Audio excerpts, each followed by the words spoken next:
Assalamu alaikum everyone. Welcome to IELTS session 12 AM. I-core गुरु में आप सब लोगों को वेलकम। हमारा मिशन है एम्प्लॉयबिलिटी, हाईटेक स्किल्स और हमारे पास इंटरनेशनल मेंटोर्स हैं जो कि सिलिकॉन वैली में जॉब्स कर रहे हैं। और हमारा फोकस है 22 सेशंस पर डे, बल्कि इससे ज़्यादा सेशंस हम रन कर रहे हैं। वीकली वेबिनार्स होते हैं, वीकली वर्कशॉप्स होती हैं। पाइथन के कोर्सेज हैं, IELTS GRE courses, DSA LeetCode, machine learning, data science, generative AI, ये तमाम कोर्सेज आईकोड गुरु पे रन किए जाते हैं और तमाम सेशंस लाइव फेसबुक पर मौजूद हैं। हमारी रिसेंट अचीवमेंट्स में 700 plus international awards in hackathons, fully funded graduate admissions in USA, local and international internships and or 38 teams solved 9 by 9 puzzles in CS50 Puzzle Day by Harvard University. 72 mentors selected in core in place Stanford University 2024. 301 students from ITER Guru participated in Gold Code Jam 2023 and 3 interns went to Ittihad Aviation Group World Headquarters Abu Dhabi. इसके अलावा भी आईकोड गुरु की बहुत सारी achievements हैं और fully funded scholarships USA में हुई हैं, जहां से जो यूनिवर्सिटी हैं, university of agriculture Faisalabad, Quaid Azam university और बहुत सी हमारी लो टीयर यूनिवर्सिटी से स्टूडेंट्स जो हैं वो सिलेक्ट होते हैं विदाउट जीआरई, विदाउट पब्लिकेशन, सिर्फ आईकोड ग्रुप पे अपनी प्रोफाइल को बिल्ड करके। Thank you so much. अभी हमारे पास गेस्ट स्पीकर हैं मैम सफ़िया फैज़। मैम ने 2 वीक्स की प्रिपरेशन से जस्ट 7.5 बैंड स्कोर किया है आइल्स में। तो हम मैम से रिक्वेस्ट करेंगे वो अपनी स्क्रीन शेयर करें और हमसे अपना एक्सपीरियंस शेयर करें और हम जनरल क्वेश्चन आइल्स के मैम से आस्क कर सकते हैं। Thank you. Thank you so much for that introduction.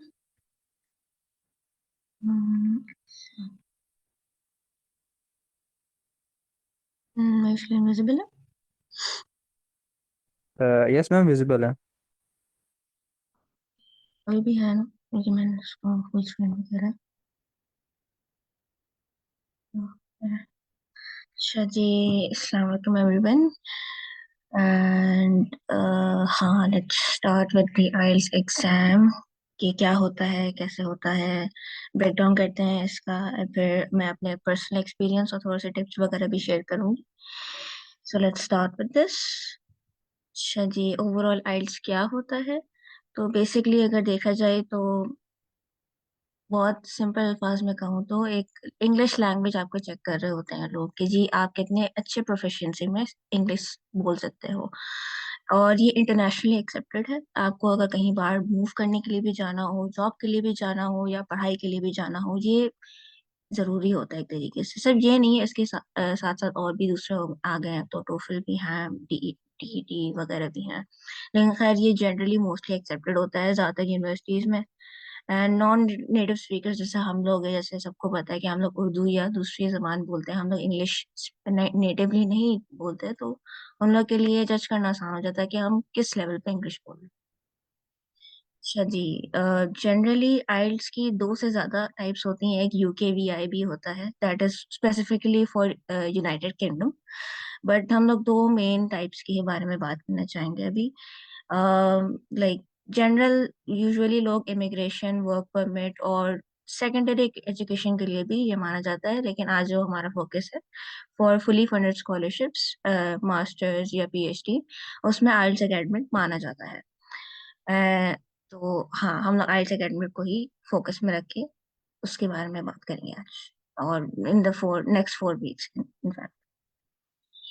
अच्छा जी, तो ओवरऑल टेस्ट स्ट्रक्चर के बारे में अगर बात की जाए तो 4 सेक्शंस होते हैं: listening, reading, writing and speaking. Listening, reading और राइटिंग हमेशा इकट्ठे होते हैं। अ, अगर आप पेपर बेस दे रहे हैं तो 2 hours and 45 minutes का होगा, क्योंकि आपको शीट में आंसर्स ट्रांसफर करने के लिए टाइम मिलता है थोड़ा सा। लेकिन अगर आप ऑन कंप्यूटर दोगे तो वो उसमें थोड़ा सा टाइम कम हो जाता है, I guess 2 hours and 30 minutes का होता है। और ऑब्वियसली जैसे मैंने अभी डिस्कस किया है, फॉर्मेट 2 टाइप्स के होते हैं, पेपर बेस्ड होता है और कंप्यूटर बेस्ड होता है। अच्छा, और स्पीकिंग का यूजुअली ऐसा होता है कि विद इन 7 डेज के ड्यूरेशन में, before your listening writing reading test, या फिर after your 7 days of your the 3 modules, वो आप अटेम्प्ट कर सकते हो। वो स्पेशली आपका या तो फेस टू फेस किसी के साथ होता है, या तो फिर ऑनलाइन वीडियो कॉल पे भी हो सकता है। अच्छा जी।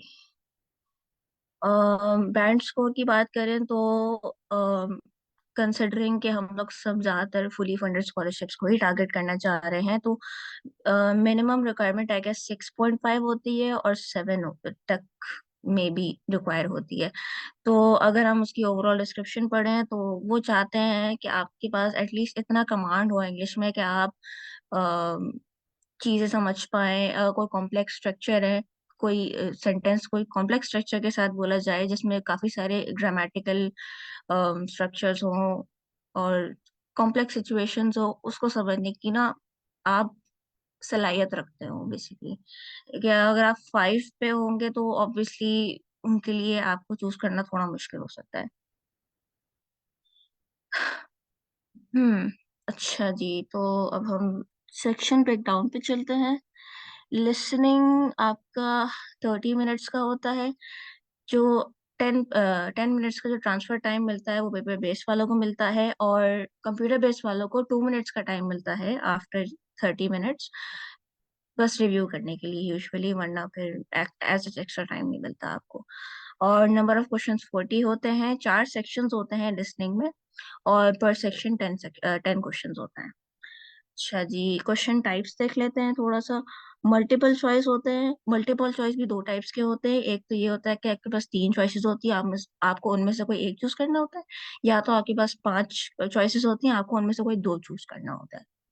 मैचिंग ऐसा होता है कि आपके पास वेरियस नेम्स गिवन होते हैं, और आपके पास मल्टीपल ऑप्शंस गिवन होते हैं, तो आपको ड्रैग एंड ड्रॉप करना होता है बेसिकली कि अच्छा ठीक है, ये मुझे समझ में आ रहा है, इसने ये बोला था, तो ये मैच द फॉलोइंग टाइप एक क्वेश्चन हो जाएगा हमारा।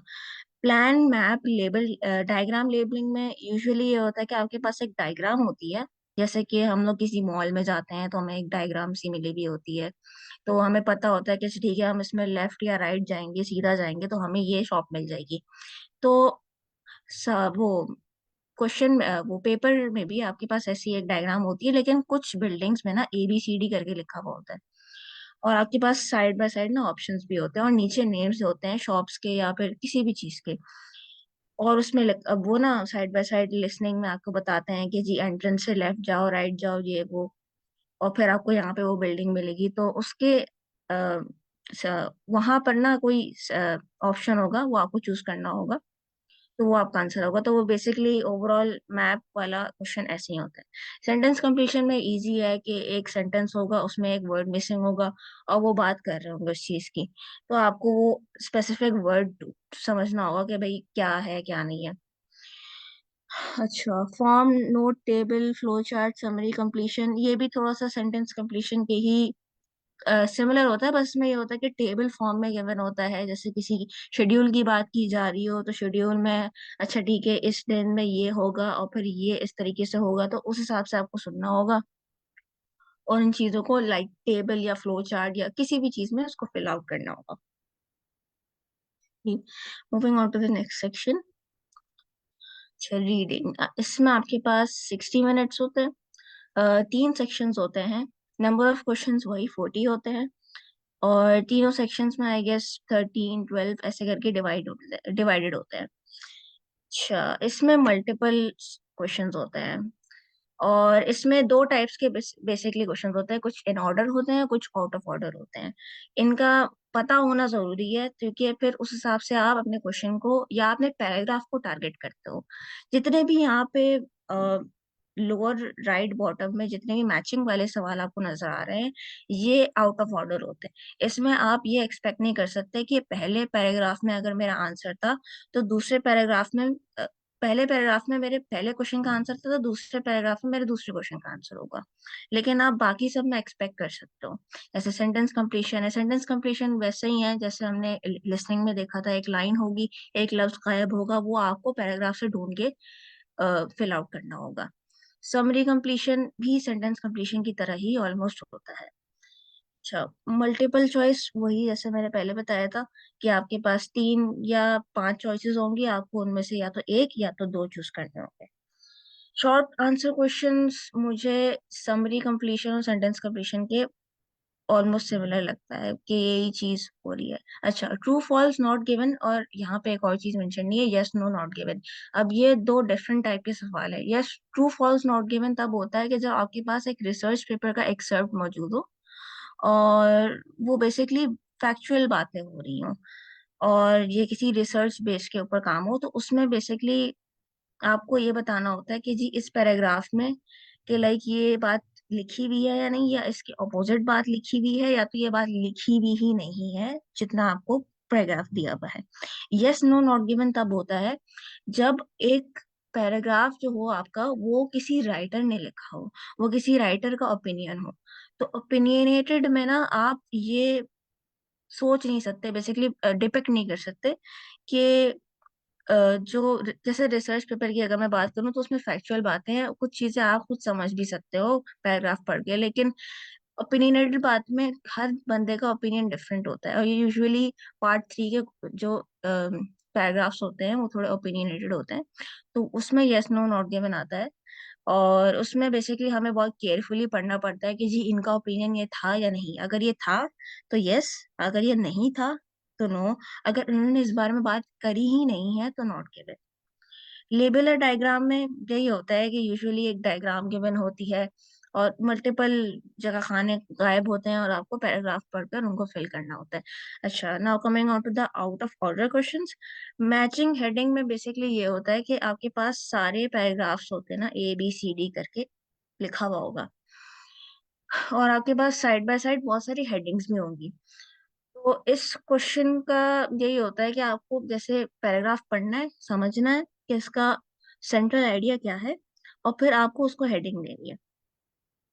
अच्छा, मैचिंग नेम्स मुझे इनमें से सबसे ज्यादा आसान लगता है क्योंकि इसमें आप बेसिकली आप स्किम आउट कर सकते हो कि ठीक है ये नेम्स हैं, जैसे क्या कहते हैं, मल्टीपल आपके राइटर्स के नेम लिखे हुए होंगे, एल्बर्ट आइंस्टाइन, या फिर मतलब किसी के भी ना नाम लिखे हुए होंगे, वो हमेशा कैपिटलाइज लेटर्स में लेते हैं क्योंकि वो प्रॉपर नाउन है ऑब्वियसली।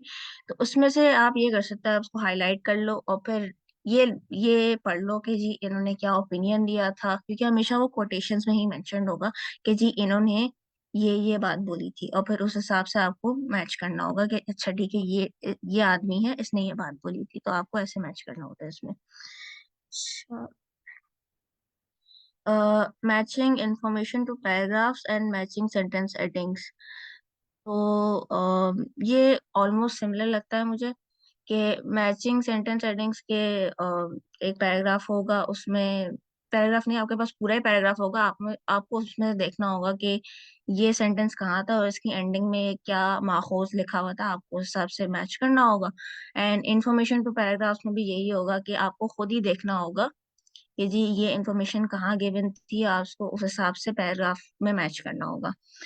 तो ऑब्वियसली चलो मैच द हेडिंग्स तो मैं फिर भी कह सकती हूँ कि आउट ऑफ ऑर्डर नहीं होता, लेकिन बाकी जितने भी कॉर्नर के 3 वाले हैं, इसमें आप एक्सपेक्ट नहीं कर सकते कि इंफॉर्मेशन या क्वेश्चन किस पैराग्राफ में होगा, तो इसमें आपको पैराग्राफ पढ़ना पड़ता है।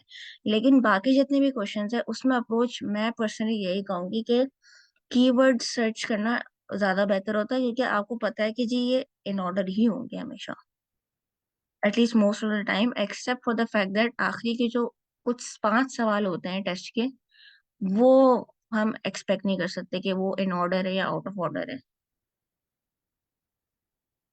राइटिंग सेक्शन जो कि माना जाता है कि सबसे टफ सेक्शन है, और पर्सनली मेरा भी ये एक्सपीरियंस था कि ये सबसे टफ लगा था मुझे, बट ऑनेस्टली डरने की जरूरत नहीं है, अगर आपकी प्रेपरेशन अच्छी होगी तो मैं समझती हूँ कि आप मुझसे भी ज्यादा अच्छा कर सकते हो उसमें।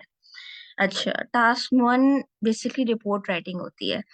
अ, इसमें डायग्राम गिवन होती है आपको, और आपको उस डायग्राम को पढ़कर उसकी मेन की पॉइंट्स, कंपैरिजंस, हाईलाइट वगैरह करनी होती है इन एटलीस्ट 150 वर्ड्स। एटलीस्ट का ध्यान रखना है, एटलीस्ट का मतलब है कि आपको इससे कम नहीं जाना, 150 वर्ड्स तो लिखना ही लिखना है। अच्छा, यूजुअली लोग यही कहते हैं कि 150 से लेके 200 वर्ड्स के दरमियान ये होना चाहिए। अच्छा, इसमें हमारे पास कौन कौन सी क्वेश्चंस की टाइप्स होती हैं? लाइन चार्ट हो सकता है इसमें, बार ग्राफ वगैरह हो सकते हैं, टेबल्स हो सकते हैं, बार चार्ट, पाई चार्ट और मैप्स वगैरह। मेरा पर्सनली जो क्वेश्चन आया था वो ये था कि एक प्रोसेस डायग्राम थी, 5 स्टेजेस की थी। बेसिकली उसमें ये बताया हुआ था कि हमारे पास जैसे सोडा बॉटल्स होती हैं, जैसे कोका कोला वगैरह होती हैं, तो वो कैसे बनती हैं। तो उसके ना पूरा स्टेजेस बताए हुए थे कि ठीक है, ये मिक्स होता है, वो होता है, फिर ये पैकेज होता है और फिर ये शॉप्स में जाता है। तो उसको मुझे 150 वर्ड्स एंड मोर में डिस्क्राइब करना था। अच्छा, टास्क 2 में हमारे पास 5 टाइप्स ऑफ क्वेश्चंस होते हैं। एक तो ओपिनियन होता है। अच्छा, ओपिनियन और डिसएग्री एग्री थोड़ा सा सिमिलर होता है, लेकिन इसमें दोनों में ही ओपिनियन देने होते हैं, लेकिन क्वेश्चन में थोड़ा सा डिफरेंशिएट करना जरूरी है। पढ़ने मतलब समझ में आ जाता है कि एक में आपसे पूछा जाता है कि आप इसको ठीक समझते हो या आप इससे एग्री करते हो। डिसएग्री एग्री में थोड़ा सा डिफरेंट ऐसा होता है कि आप किस एक्सटेंट तक एग्री करते हो, और फिर थोड़ा सा डिफरेंस आ जाते हैं इसमें। अच्छा, सोल्यूशन में बेसिकली ऐसा होता है कि एक प्रॉब्लम आपको बताई जाती है और उस पर आपसे पूछा जाता है कि इसका सोल्यूशन क्या है, सिंपल एज दैट। या तो कभी कभार ऐसा होता है कि पहले ये पूछा जाता है कि ये जो प्रॉब्लम है ये हो क्यों रही है, और फिर इसका सोल्यूशन क्या है। कॉज कॉज और सोल्यूशन वाले सवालात भी आते हैं। तो सोल्यूशन के जो एसेस होते हैं उनके थोड़े से डिफरेंट टाइप्स है, लेकिन आई गेस वो आगे जाके सही से आपको ट्रेनर बता ही देंगे। डायरेक्ट 2 क्वेश्चंस पूछे जाते हैं यूजुअली, कि आपको टॉपिक सेंटेंस दिया हुआ है, ये क्यों होता है और ऐसा क्यों होता है, मतलब अम, 2 डिफरेंट क्वेश्चंस पूछे जाते हैं with in that one topic. And advantages and disadvantages में बेसिकली आपको एक टॉपिक दिया जाता है और उसमें पूछा जाता है कि इसकी एडवांटेजेस क्या है और इसकी डिसएडवांटेजेस क्या है, सिंपल एज दैट। अच्छा जी, स्पीकिंग सेक्शन जो मैं समझती हूँ लोग इसको बहुत ज्यादा हवा बनाते हैं, मैंने पर्सनली खुद भी बहुत बनाया था। अच्छा जी, ड्यूरेशन इसकी 10 to 15 मिनट्स होती है, डिपेंड करता है कि आपकी कितनी क्या कॉन्वर्सेशन कितनी लंबी जा रही है। ईच पार्ट हम लोग एक्सपेक्ट कर सकते हैं कि 5 मिनट्स लॉन्ग तक होता है। अच्छा जी, 3 पार्ट्स होते हैं इसके। पार्ट 1 में जनरल क्वेश्चंस, इंट्रोडक्शंस वगैरह, और पार्ट 2 में क्यू कार्ड्स आते हैं। हमारे पास एक क्यू कार्ड होता है, उसमें एक टॉपिक होता है कि जी डिस्क्राइब दिस एंड दैट, और फिर कुछ की पॉइंट्स होता है। एंड पार्ट 3 में कुछ पार्ट 2 का ही जो टॉपिक होता है उसको थोड़ा सा एक्सटेंड किया जाता है और उससे थोड़े से जनरल सवाल किए जाते हैं, और फिर एक और यूजुअली टॉपिक डिस्कस कर लिया जाता है। अच्छा, इसमें मैं अपना पर्सनल एक्सपीरियंस भी ऐड करना चाहूंगी। और थोड़ा सा इनिशियली शुरू शुरू में कैसे टेस्ट कैरी अलॉन्ग होता है। तो पहले तो आप जाते हो, आपसे आईडी कार्ड और नाम पूछा जाता है। उस वक्त टेक्स्ट स्टार्ट नहीं होता, तो आप ज्यादा ना बोलें या सिर्फ नाम बोलें तो कोई ऐसा फर्क नहीं पड़ता, लेकिन लंबी तशरीह वगैरह के आप कौन है, कैसे है, कहाँ से हैं, ये सब मैटर नहीं करता। अच्छा, फिर वो फॉर्मली पहले तो शायद आपके राइट्स पढ़ते हैं, आपको बताते हैं कि आपकी वॉइस रिकॉर्ड हो रही है। एंड देन फर्दर ऑन फिर जाते हैं, बोलते हैं कि जी पार्ट 1 स्टार्ट हो रहा है। फिर पार्ट 1 में आपसे ऐसे सवाल किए जाएंगे जैसे आपसे कोई दोस्त बात कर रहा हो। जैसे कि आप कहीं बाहर जा रहे हैं और आपकी किसी से बात हो रही हो, एंड वो इंग्लिश में ही बात कर सकता है। तो वो जो जैसे सवाल कर सकता है ना कि आप पढ़ रहे हो या आप जॉब कर रहे हो, आपका फेवरेट कलर क्या है, ऐसे सवाल। तो ऐसे बेसिक सवाल होते हैं, इसमें ज्यादा मैं समझती हूँ घबराने की जरूरत नहीं है। और ये पार्ट 1 ऐसा हल्का फुल्का इसलिए भी रखा जाता है ताकि लोग थोड़ा सा कंफर्टेबल हो जाए।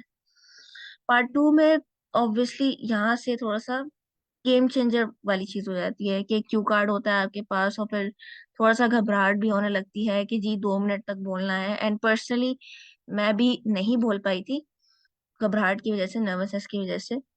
और पार्ट 3 में फिर उसी क्यू कार्ड के थोड़ा बहुत सवाल मुझसे पूछे गए थे। मेरा टॉपिक प्लानिंग एंड ट्रैवलिंग के ऊपर था, तो उन्होंने मुझसे पूछा था कि जी जो ट्रैवलिंग होती है वो विदाउट प्लानिंग करनी चाहिए या विद प्लानिंग करनी चाहिए। तो ऐसे सवाल होते हैं। एंड पार्ट 3 स्पीकिंग का पार्ट 3 और राइटिंग का पार्ट 2 सवालात इसमें जो अप्रोच होती है ना, वो थोड़ी सी सिमिलर होती है। पार्ट 3 में ज्यादा बेहतर होता है कि आप ज्यादा बोलो, आप डिस्कस करो एक चीज को, आप एक चीज, आपसे एक सवाल किया जा रहा है तो आप इसके मल्टीपल नजरिए देखो। ये चीज बहुत जरूरी होती है, क्योंकि part 3 is basically discussion type. Part 1 में इतना डिस्कशन नहीं होता, वो नॉर्मल कैजुअल टॉक होती है। अच्छा जी, moving on. Points to note. सबसे पहला पॉइंट तो ये है कि लैंग्वेज टेस्ट है। ये हमारा नॉर्मल एग्जाम नहीं है जो हम यूनिवर्सिटी स्कूल कॉलेज में करते आए हैं। इसमें हमें कुछ याद करने की जरूरत नहीं है, ना ही आपकी जो नॉलेज है, जैसे आपको एक चीज नहीं पता तो इसका मतलब ये नहीं है कि आप कोई लो लेवल के हो या कुछ भी, ऐसा कुछ नहीं है। इस बारे में परेशान होने की जरूरत बिल्कुल भी नहीं है।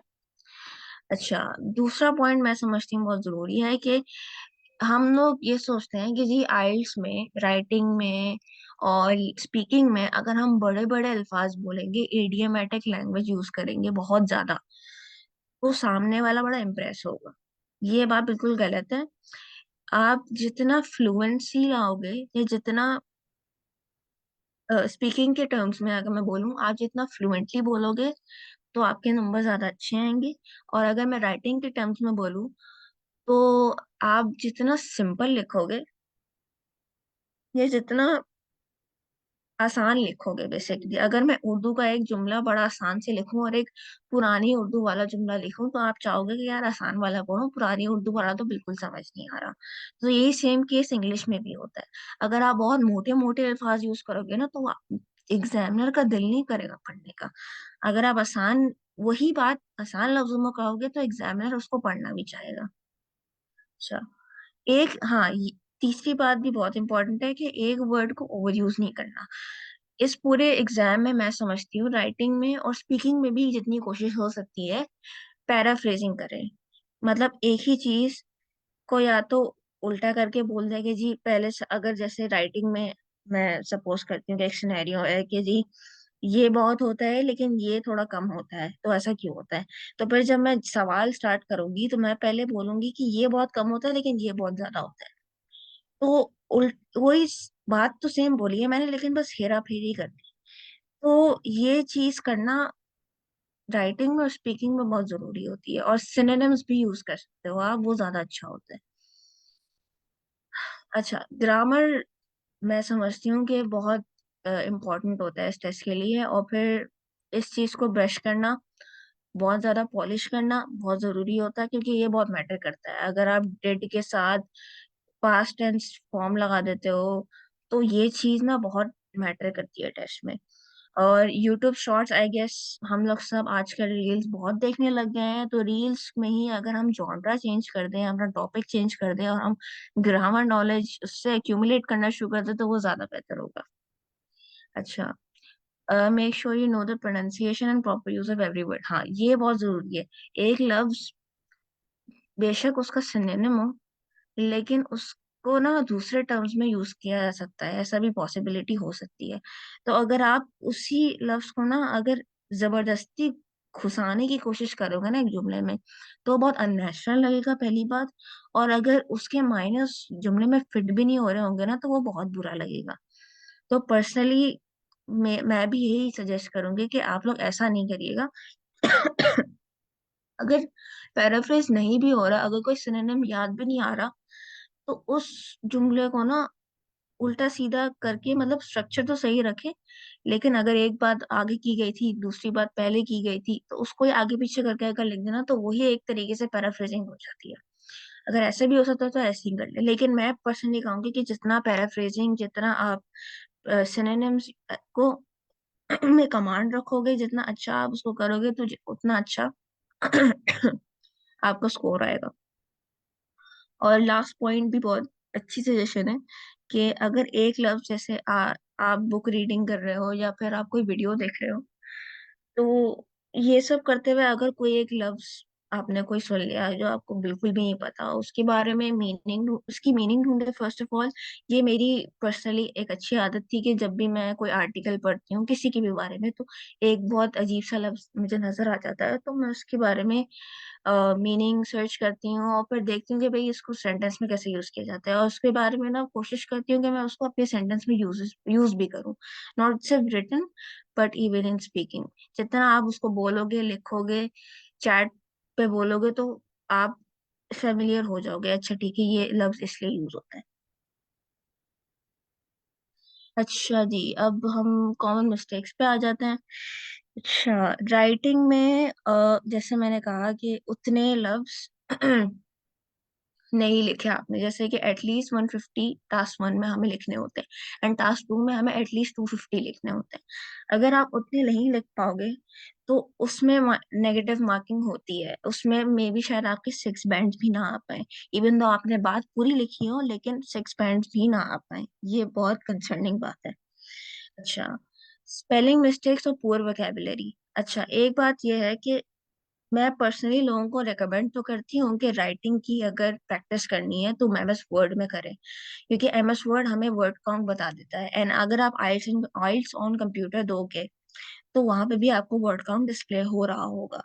तो एक थोड़ी सी ना रियल वाली फील भी आ जाती है वर्ड एमएस वर्ड में। लेकिन एमएस वर्ड की एक अच्छी बात भी है ये, लेकिन एक बुरी बात भी ये है फॉर आइल्स, कि वो चीजें अगर हम गलत लिखते हैं ना कभी कभार, तो वो चीजें ठीक कर देता है।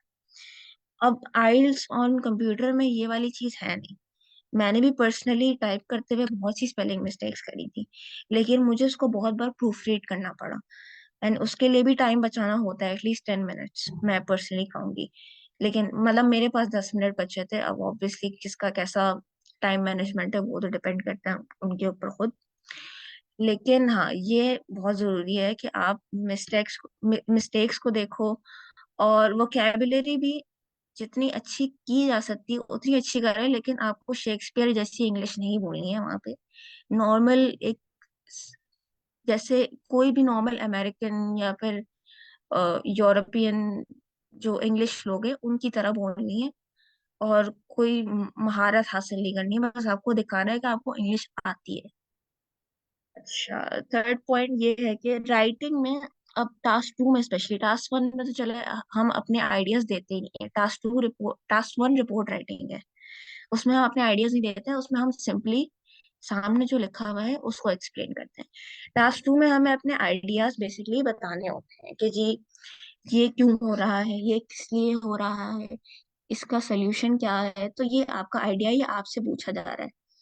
तो इसमें बहुत मर्तबा ऐसा होता है कि टॉपिक ऐसा होता है कि बंदा इससे बड़ा फेमिलियर होता है और बहुत सारे आइडियाज आते हैं, लेकिन हमें ना उस चीज पे कंट्रोल होना चाहिए स्पेशली। और दूसरी बात ये कि एक आइडिया जिस पे हम ज्यादा लिख सकते हैं उसको चूज करना चाहिए, क्योंकि आप मल्टीपल आइडियाज लिखना शुरू कर दोगे ना, तो या तो वो बहुत लंबा हो जाएगा, या तो वो बहुत मेसी हो जाएगा।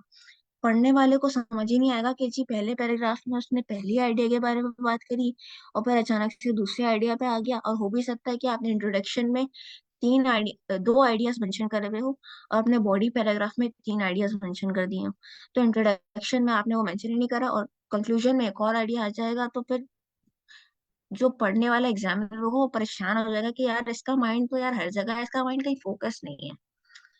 तो ये एक बहुत अच्छी टिप है कि जी आइडिया 100 आएंगे मे बी आपको, या हो सकता है आइडिया एक ही आए, लेकिन आपको एक ही पे ही काम करना है और एक ही को ही लेके चलना है। और poor grammar, incorrect use of punctuation, ये तो जरूरी है कि आप उस पे वर्क करें कि जी कॉमा कहाँ पे लगना चाहिए, डॉट कहाँ पे लगना चाहिए, पंक्चुएशन का इस्तेमाल, और ग्रामर स्ट्रक्चर, सेंटेंस स्ट्रक्चर, ये जितना अच्छा हो सकता है तो वो करें।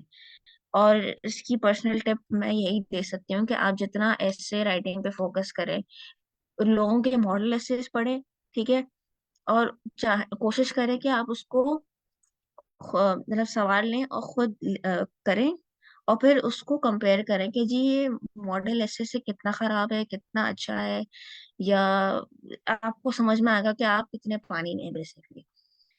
और जैसे मैंने ऊपर लिखा ऊपर ये बताया था कि जी कम वर्ड्स लिखना नुकसानदेह है तो ज्यादा वर्ड्स लिखना भी नुकसानदेह है। जैसे कि अगर टास्क 1 की बात की जाए तो 150 से 200 में रहना होता है।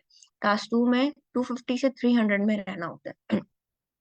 आप अपना ऐसे को जितना वर्डी बनाओगे तो आप आईएलटीएस एग्जामिनर को अपॉर्चुनिटी दे रहे हो बेसिकली कि आपके हर सेंटेंस पे वो तनकीद करे, और वो बेसिकली आपका स्कोर नीचे करेगा। तो ज्यादा बेहतर ये है कि 150 से 200 वर्ड्स में जितनी आप कहानी लिख सकते हो, जितना आप कॉम्पैक्ट करके लिख सकते हो, जितना आप अच्छा करके लिख सकते हो, जितना आप उसको एफिशिएंट तरीके से लिख सकते हो, आप लिखो और फिर आप वहां पे रुक जाओ। उससे ज्यादा लंबी नहीं करनी है। आप ज्यादा लंबी करोगे हो सकता है आपका सेंटेंस स्ट्रक्चर आपकी नेक्स्ट सेंटेंस में खराब हो जाए, कुछ मसला हो जाए। वो उस चीज को ना, वो चीज बेसिकली आपकी स्कोर पे इफेक्ट करता है। तो उस चीज को खत्म करने के लिए ये एक सजेशन है कि 150 से 200 एंड 250 से 300 तक रहें।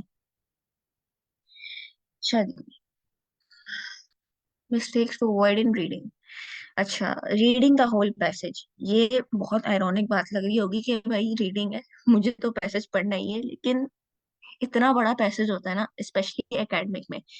आपकी आइल्स जनरल ट्रेनिंग में ना यूजुअली पैसेजेस छोटे होते हैं, लेकिन आइल्स एकेडमिक में ना हमेशा बड़े होते हैं। स्पेशली अगर आपके टॉपिक के हिसाब का नहीं होना तो आप फ्रस्ट्रेट हो जाते हो।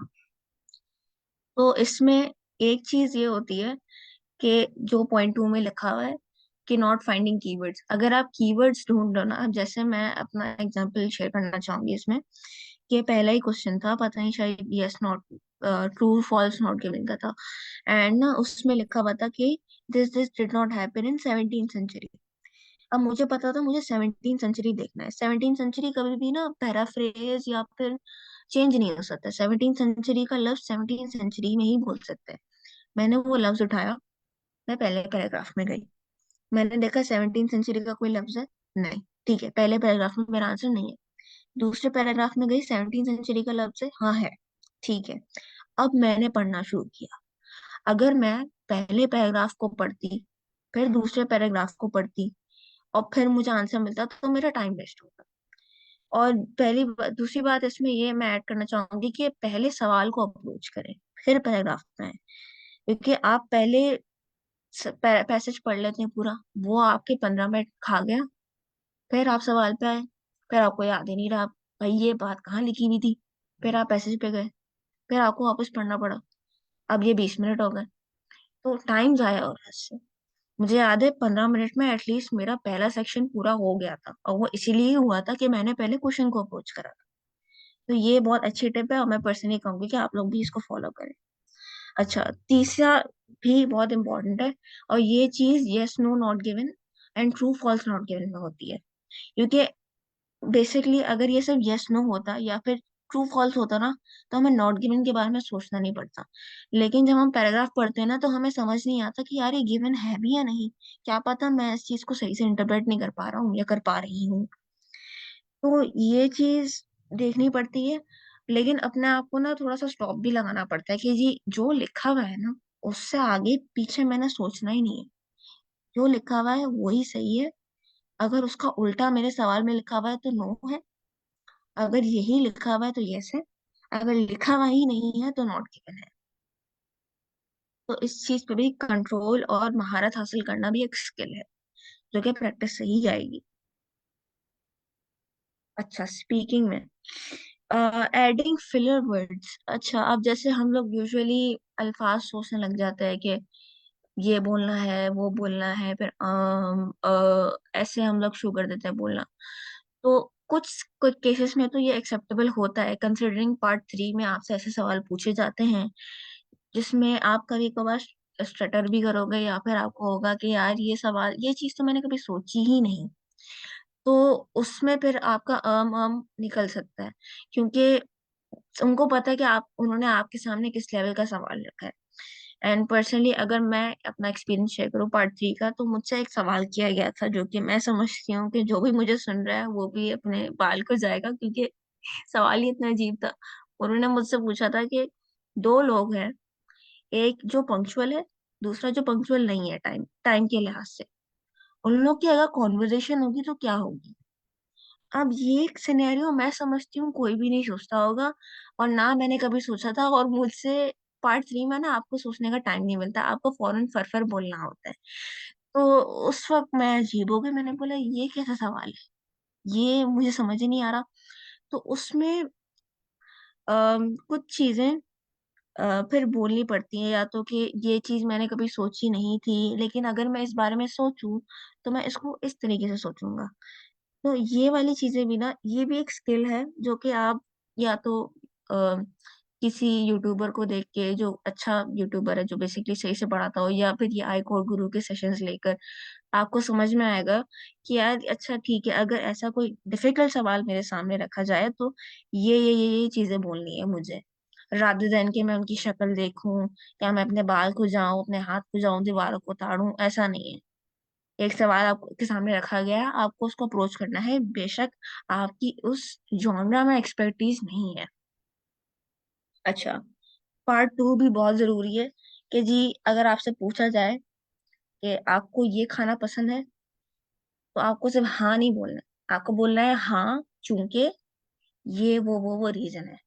आपको थोड़ी सी लंबी करनी है, एक्स्ट्रा लंबी भी नहीं करनी। जैसे पार्ट 1 में मेरे पास इतना मौका नहीं मिला, मुझे इतना मौका नहीं मिला कि मैं एक्स्ट्रा लंबी करूं। मैंने शायद ज्यादा से ज्यादा 10 से 15 सेकंड तक एटलीस्ट जवाब दिए थे उनको, कि उन्होंने मुझसे पूछा था कि जी आपने ये मेजर्स क्यों चूज किया था, तो मैंने बताया कि जी ये सिनेरियो था, मेरे इतने कम मार्क्स आ गए थे या जो भी था, मैं वो वाला फील्ड नहीं ले पाई जिसमें मुझे जाना था, तो फिर मैंने ये ले ली। तो ऐसे करके मैंने जवाब दिया, लेकिन ये जुमला भी ना हार्डली 10 to 15 सेकेंड्स लेता है। तो पार्ट 1 में तो आपके 10 to 15 सेकेंड्स तक जाता है, लेकिन पार्ट 3 में आप जितनी भी लंबी कर सकते हो, जितना आपको समझ में आ रहा है, जितना कंपैरिजन, एग्जांपल्स, एक्सप्लेनेशन दे सकते हो तो दो, फायदेमंद है वो। अच्छा, लेकिन ये बहुत जरूरी है कि सवाल अगर आपसे पूछा गया हो कि आपका फेवरेट कलर क्या है, और अगर आप शुरू हो गए कि जी ये कलर मैंने यहाँ पे देखा था, और फिर मेरे केक का कलर ये था, और फिर ये मैंने किसी को ये कलर पहने देखा था, उन्होंने आपसे ये नहीं पूछा कि किसने क्या कलर देखा था, पहना हुआ था, या आपके केक का कलर क्या था। आपसे सिर्फ सिंपली ये पूछा है आपका फेवरेट कलर क्या है, आपको सिर्फ उसका जवाब देना है। ये बात बहुत जरूरी याद रखनी है। दोस्तों से तो बात करते हुए आप ऑफ टॉपिक चले जाते हो, और मैं समझती हूँ कि हर कोई डिफरेंट टेंजेंट्स पे चला जाता है, लेकिन इस चीज को टेस्ट टेस्ट के टाइम पे ना बहुत कंट्रोल में रखना चाहिए। और वही बात जो राइटिंग में है कि जी एक ही लफ्ज को बार बार यूज कर रहे हैं। इनफैक्ट जो सवाल आपसे पूछा गया है ना, आप उस सवाल को भी थोड़ा सा पैराफ्रेज करके जवाब दो, या फिर उसको कंटिन्यूएशन में जवाब दो। इडियम्स भी यूज करना भी सही होता है, लेकिन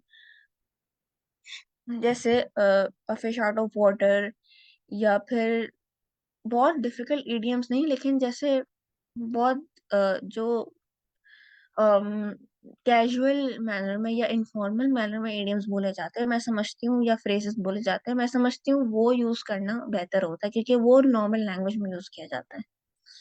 और हाँ, यही कि एक ही लफ्ज को आप बार बार बोलो कि I like fish, fish is that, fish is फलाना ढिमकाना, तो ये पैराफ्रेजिंग नहीं हो रही है एक तो, और फिर सेंटेंस स्ट्रक्चर भी बहुत सिंपल हो गया है।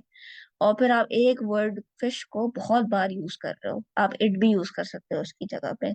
आप क्वेश्चन के फ्लो में भी चला सकते हो, नहीं, आप अपने जवाब को फ्लो में भी चला सकते हो, लेकिन आप चला नहीं रहे हो, तो फिर ऑब्वियसली ये आपके बैंड स्कोर को कम करेगा। Then finally listening. अच्छा, लिसनिंग विदाउट एनी फोकस, ये बहुत होता है मेरे साथ पर्सनली, और मैंने इस चीज पे बहुत घर पे वर्क किया था। जो हमारे पास ये जो आइल्स की कैम्ब्रिज की बुक्स हैं, ये कसम से इससे हट के कोई भी अच्छी चीज नहीं है। मैं समझती हूँ कि इसमें से अगर आप प्रैक्टिस कर लो ना तो हो जाता है कवर। एंड ये क्या कहते हैं, अगर आप लिसनिंग, मतलब आप एक चीज सुन रहे हो, लेकिन कभी कभार ऐसा होता है कि आप फोकस लूज कर जाते हो, कभी कभार आप हो जाते हो बिल्कुल ब्लैंक माइंडेड। तो ये इस चीज का भी बहुत ध्यान रखना है कि आप ब्लैंक नहीं हो, आपको बिल्कुल ऐसे सुनना है जैसे बस आपको जरूरी है ये बात सुनना, और एक एक लफ्ज को सुनना है। ऐसा भी नहीं है कि आप डिस्ट्रैक्टर्स को भी सुनो, लेकिन डिस्ट्रैक्टर्स को भी आइडेंटिफाई करना कि जी ये चीज मुझे डिस्ट्रैक्ट कर रहे हैं, ये चीज मेरा आंसर नहीं है, तो वो भी सुन के ही पता चलता है। अगर आप, क्या पता कि डिस्ट्रैक्टर को ही सुन के समझ ले अरे यही आंसर होगा, उसको टिक कर दे, वो आपका गलत हो जाए। ये इस चीज का बहुत ध्यान रखता है। एंड स्पेलिंग और ग्रामर एरर्स ये लिसनिंग और रीडिंग दोनों में ही अप्लाई होता है। कि जी किसी ने लिख दिया कुक, लेकिन उसने बोला था कुक्स, तो उसका वो आंसर गलत हो जाएगा, जबकि उसने बात सही सुनी है, लेकिन उसने सिंगुलर प्लूरल का ना डिफरेंशिएशन नहीं कर पाया। तो चूंकि वो कर नहीं पाया, तो ऑब्वियसली उसका पूरा ही आंसर कट जाएगा, उसको 0.5 वगैरह भी नहीं मिलने वाले, जैसे हमारी टीचर तो दे देती है, लेकिन ये लोग नहीं देते। अच्छा, अब लास्ट लास्टली मैं चाहूंगी कि मैं अपनी चीजें थोड़ा सा बताऊं, अपने एक्सपीरियंस से जो मैंने करी थी और मैं समझती हूँ कि दूसरों को भी करनी चाहिए। तो लिसनिंग के लिए मेरी ये सजेशन होगी, अब जैसे 4 पार्ट्स होते हैं हमारे पास। पार्ट 1 की जब पूरी रिकॉर्डिंग चल जाती है ना, तो हमें 30 सेकेंड या 1 मिनट तक का ना, मुझे एग्जैक्टली याद नहीं, लेकिन उतना टाइमर मिलता है कि जी आप रिव्यू कर लो पार्ट 1 के आंसर्स को। पर्सनली स्पीकिंग, जब वो लोग बोल रहे होते हैं ना, जब वो रिकॉर्डिंग चल रही होती है, तो तब मुझे वो बातें याद रहती हैं। लेकिन जब वो रिकॉर्डिंग एंड हो जाती है ना, तो मुझे ये बातें याद नहीं रहती, या फिर मैं इस बारे में सोचूं कि क्या बोला था, क्या नहीं करा था। इससे बेहतर है, मैंने जो ट्रिक सीखी थी वो ये थी कि जी पार्ट 1 को छोड़ो, 30 सेकेंड्स का टाइमर है, पार्ट 2 पे जाओ, पार्ट 2 के सवाल पढ़ना शुरू कर दो।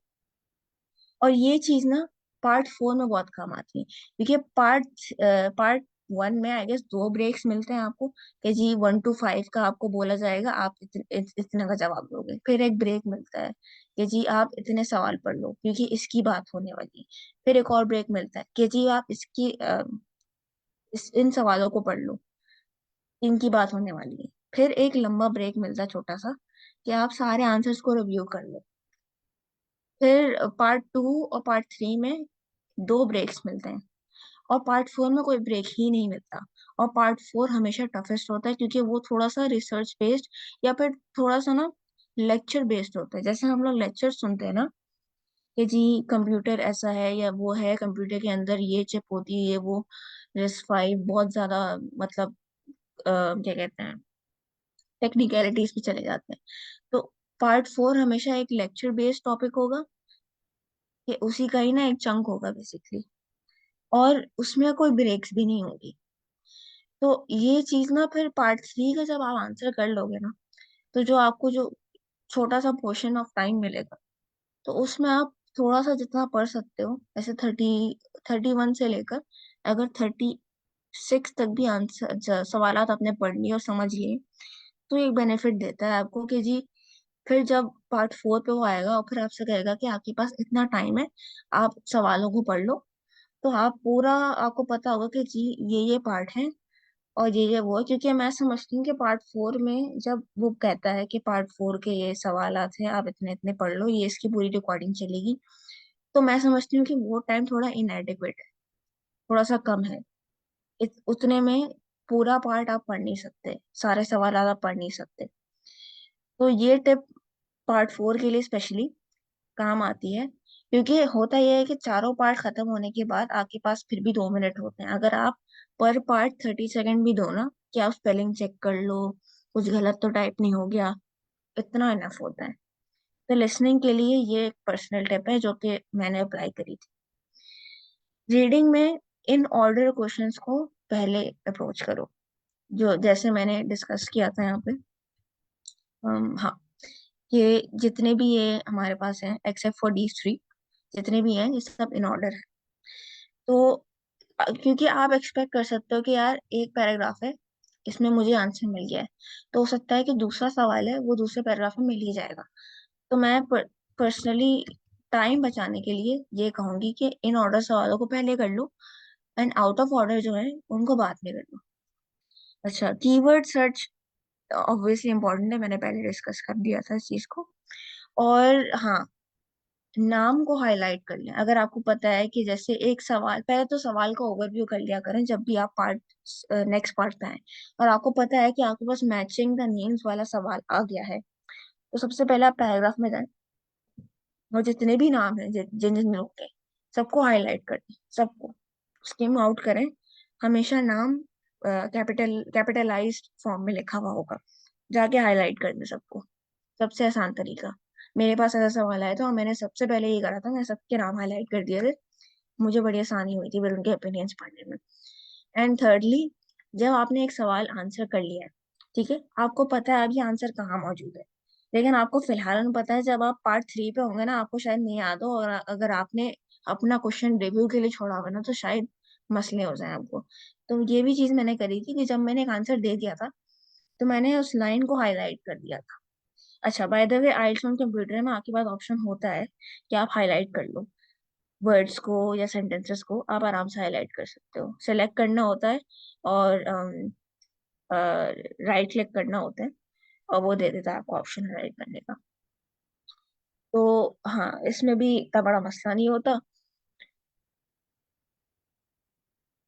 और स्पीकिंग में ये मेरे पर्सनल ओपिनियन होगा कि जी, क्यू कार्ड का जो होता है, जो सवाल होता है, उस पे ज्यादा फोकस करें रादर देन कि आप उनके पॉइंट्स पे फोकस करें। क्योंकि जरूरी नहीं है कि क्यू कार्ड जो है अ, कि जरूरी नहीं है कि जो क्यू कार्ड है आपके पास, वो क्या कहते हैं, क्यू कार्ड और उसके साथ जो जितने भी टॉपिक्स हैं, जो पॉइंट्स हैं, आप सबको कवर करो। आपको सिर्फ क्यू कार्ड का टॉपिक कवर करना होता है। तो इसमें कभी कभार डिफरेंट टेंजेंट्स में भी जाओ ना, अगर आप ऑफ टॉपिक भी थोड़ा सा जाओ तो इतना बड़ा मसला नहीं होता। और ये कि रोज इंग्लिश बोलना 15 से 20 मिनट जरूरी है मेरी तरफ से। और ये लास्ट जो मेरी तरफ से सजेशन होगी स्पीकिंग के बारे में, वो ये होगी कि जिस दिन टेस्ट होने वाला है ना आपको, आपका, जैसे मेरा 6 फरवरी को होने वाला था, तो मैंने 5 फरवरी को सबको तंग करा था, मैंने सिर्फ इंग्लिश में बोला था। सब तंग आ गए थे मुझसे, लेकिन पर्सनली ये चीज मेरे लिए बहुत फायदेमंद हुई, क्योंकि मैंने टेस्ट डे में बहुत आराम से इंग्लिश बोलती थी, इसकी वजह से मेरा अच्छा स्कोर आया था। तो और लास्ट बात ये कि लास्ट डे में ज्यादा प्रिपरेशन करने की पर्सनली जरूरत नहीं है, और थोड़ा बहुत देख लिया, दैट्स इट। अपना काम करें, अपना आराम से चिल करें, ज्यादा टेंशन मत लें, और अपने ऊपर बिलीव करें कि भाई आप कर लेंगे। एंड हाँ, मैं इसी नोट पे अह, ये इंट्रोडक्शन एंड करना चाहूंगी। एंड यस, अगर कोई सवाल आते हैं, कोई क्वेश्चंस आए, तो I would love to take them. Thank you so much ma'am for your invaluable insights. Audience में किसी को सर तैयब आप अनम्यूट करके क्वेश्चन आस्क कर सकते हैं। अस्सलाम वालेकुम ma'am. Thank you ma'am for providing insightful information. Ma'am, hmm. मेरा क्वेश्चन ये है कि आपने 15 डेज में किया है आइल्स की प्रिपरेशन और हम्म। टेस्ट दिया है, तो आपने हम्म। आई कोड गुरु पे प्रिपरेशन की कि आप पहले से प्रिपरेशन कर रही थी कुछ? मेरी स्ट्रेटजी पहले ये थी कि उस वक्त आईकॉन गुरु का, क्योंकि मल्टीपल सेशंस चल रहे थे, लेकिन वो स्टार्ट पे चल रहे थे, और मुझे ना राइटिंग और स्पीकिंग का देखना था, और कुछ सेशंस आपके राइटिंग और स्पीकिंग तो पहुंचे ही नहीं थे। तो फिर मैंने आईकॉन गुरु पे सर्च किया था, आइल्स स्लैक चैनल पे ना, तो कुछ आर्काइव चैनल्स भी आए थे। तो मुझे याद है मैं एक आर्काइव चैनल पे गई थी, और फिर मैंने वहां से ना उनका वो लिया था, आपके जो ये लोग हाँ, जो स्प्रेडशीट मेंटेन करते हैं जिसमें सारी वीडियोस वगैरह मौजूद होती है। और मुझे याद है मैंने सारी वीडियोस देखी थी, एक एक करके 2 दिन के अंदर मैंने वो सारी वीडियोस कवर करी थी। और मैंने ना सारे की पॉइंट्स उठा लिए थे कि जितनी भी टिप्स हैं, जितनी भी वेबसाइट्स हैं जो रेकमेंड की गई थी, और मैंने उसको उठा के फिर उससे मैंने प्रैक्टिस करी थी। और वो 2 हफ्ते में हो गया था। 2 हफ्ते में मैंने लग के किया था। उससे पहले भी 2 हफ्ते में कर रही थी, लेकिन there was a self doubt issue, तो हाँ। मैम, और one more question is, hmm. Text book text देने से पहले कितनी देर पहले हमें बुक करना पड़ता है? मैंने 2 दिन पहले बुक किया था, तो 2 दिन तक मैक्सिमम होता है आपके पास। मैंने 4 फरवरी को बुक किया था, 6 फरवरी का टेस्ट। ओके, और आपने मैम जो प्रिपरेशन की है वो हार्ड बुक से, हार्ड फॉर्म से भी की है कि सॉफ्ट फॉर्म से ही की है? मैंने सॉफ्ट फॉर्म से ही की है मोस्टली। हार्ड फॉर्म से मैं इसलिए भी नहीं कर रही थी क्योंकि मुझे आइल्स ऑन पेपर देना नहीं था, और फिर आइल्स ऑन कंप्यूटर एक्सपीरियंस अगर आपको करना है या फिर उसमें महारत हासिल करनी है, टाइपिंग स्पीड क्योंकि बहुत मैटर करती है इस टेस्ट में, तो मैं ये समझती हूँ कि आइल्स ऑन कंप्यूटर जो टारगेट कर रहा है तो फिर वो कीपैड पे ही करे। और मैम एडिटिंग सेक्शन में आपने एक चीज़ बताई थी, इन ऑर्डर और आउट ऑर्डर को अंडरस्टैंड करने के जो क्वेश्चन टाइप थी, can hmm. You repeat again? अच्छा, मैं बता देती हूँ। स्क्रीन शेयर हो गई ना अभी तक? यस। हाँ। In order out of order का ये है कि ये जितने भी ये वाले अच्छा, ये वाले जितने भी सवाल है ना, ये हमेशा आउट ऑफ ऑर्डर है। Out of order in the sense के पैराग्राफ में आप एक्सपेक्ट नहीं कर सकते कि इसका जवाब होगा कहाँ। लेकिन ये वाले जो है ना, अगर आपको पता है कि पहले सवाल का जवाब अगर मुझे पैराग्राफ 1 में मिल गया है, तो दूसरे सवाल का जवाब पैराग्राफ 2 में होगा। आप ये एक्सपेक्ट कर सकते हो हमेशा। लेकिन इन तीनों सवाल में आप नहीं एक्सपेक्ट कर सकते, ये कहीं भी हो सकते हैं। ये अगर पहले सवाल का जवाब को पैराग्राफ 1 में मिला है, तो दूसरे सवाल का जवाब को शायद आखिरी पैराग्राफ में मिले। उसमें आपको पूरा पैराग्राफ पहले पढ़ना पड़ता है और फिर आपको सवाल का जवाब देना होता ओके मैम। मैम और ये कि आपका ये इंग्लिश लेवल लाइक किस तरह का था कि आपने मतलब 15 डेज में प्रिपरेशन की, और ये कि आपने जब 2 डेज वीडियोस देख ली तो आप डेली कितना टाइम दे रही थी आइल्स को? थोड़ा सा ये भी ब्रीफ कर दें। है। डेली मैं डेली टेस्ट भी अटेम्प्ट कर रही होती थी, लेकिन वो आखिरी हफ्ते में था। पहले हफ्ते में मैंने 1-2 घंटे दिए होंगे। फिर आखिरी हफ्ते में मैं पूरा ही एक टेस्ट का ना फॉर्मेट रखती थी कि पहले मैंने रीडिंग लिसनिंग का सेक्शन अटेम्प्ट किया, फिर फौरन से रीडिंग किया। फिर फौरन से ना मैंने पहले से ही राइटिंग के लिए 2 सवाल अपने टास्क 1 टास्क 2 के लिए रेडी रखे होते थे, और फिर मैं फौरन से उस पर स्विच होती थी, और फिर मैं उसको फौरन से अटेम्प्ट करती थी, ताकि मैं अपना घर पे ही ना वो एक आइल्स का एक्सपीरियंस रखूं, ताकि मुझे पता हो कि भाई मैं ना, अगर मेरे मेरे अंदर थकन का भी फैक्टर आ रहा है तो मुझे पता हो कि मैं कितना थकी हुई हूँ या फिर कितना उसको कैसे टैकल कर रही हूँ, ताकि मैं घर पे ही इस चीज को देख लूं और अपने आप को संभाल लूं, रात दिन में वहां पे जाके स्लिप होती में। और दूसरा सवाल आपने शायद कुछ करा था, मैंने उसका जवाब दिया है नहीं। यस मैम, मैं क्वेश्चन ये था कि आपकी इंग्लिश किस टाइप की थी, लाइक इंटरमीडिएट थी कि हाई लेवल की थी? अ, मैं पर्सनली कहती हूँ कि जो मेरा स्कोर आया है मेरी उसी लेवल की थी, ये बात मैं कह सकती हूँ, या एटलीस्ट B2 थी।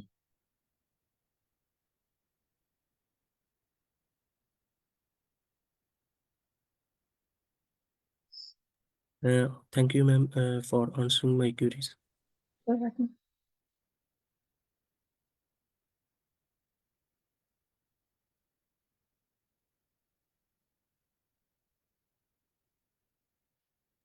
Okay, we have last 2 minutes. किसी और का कोई क्वेश्चन हो अगर जनरल लाइट्स के हवाले से या कोई टिप्स स्ट्रेटजीज?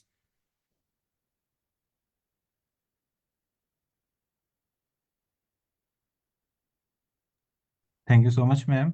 और थैंक यू सो मच सब लोगों का, आप लोगों की पार्टिसिपेशन चाहिए होगी हमें इस होल सेशन कोर्स में। तो कल से इंशाल्लाह हम अपना प्रॉपर ट्रेनिंग सेशन स्टार्ट करेंगे। और फर्स्ट वीक में हम 4 डेज़ हैं, रिमेनिंग 4 वर्किंग डेज, तो उसमें हम लिसनिंग को कवर करेंगे। नेक्स्ट वीक में इंशाल्लाह reading, and then writing, and then in fourth week we will cover speaking.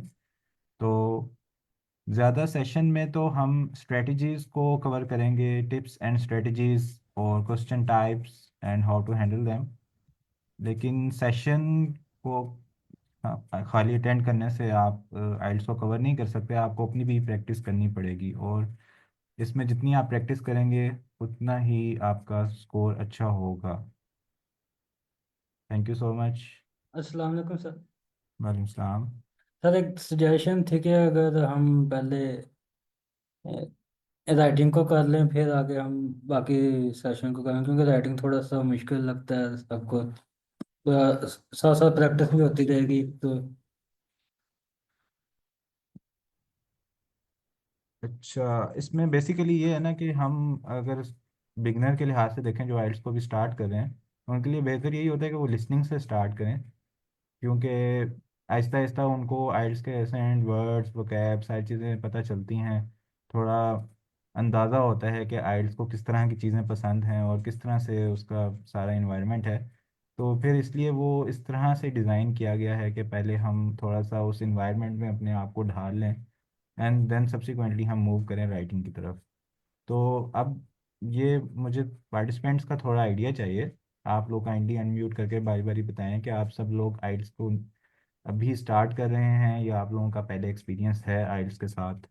आप रिवीजन के लिए सेशन को ज्वाइन कर रहे हैं या बिल्कुल ही बिगनर हैं। इस सेशन को आपने इसलिए ज्वाइन किया है कि आप आइल्स को शुरू से सीखें और एंड तक लेकर जाएं।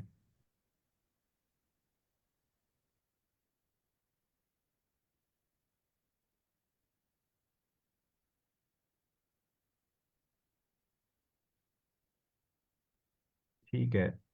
मुझे थोड़ा सा इनपुट आप लोगों की चाहिए होगी ताकि जनरल आइडिया हो जाए।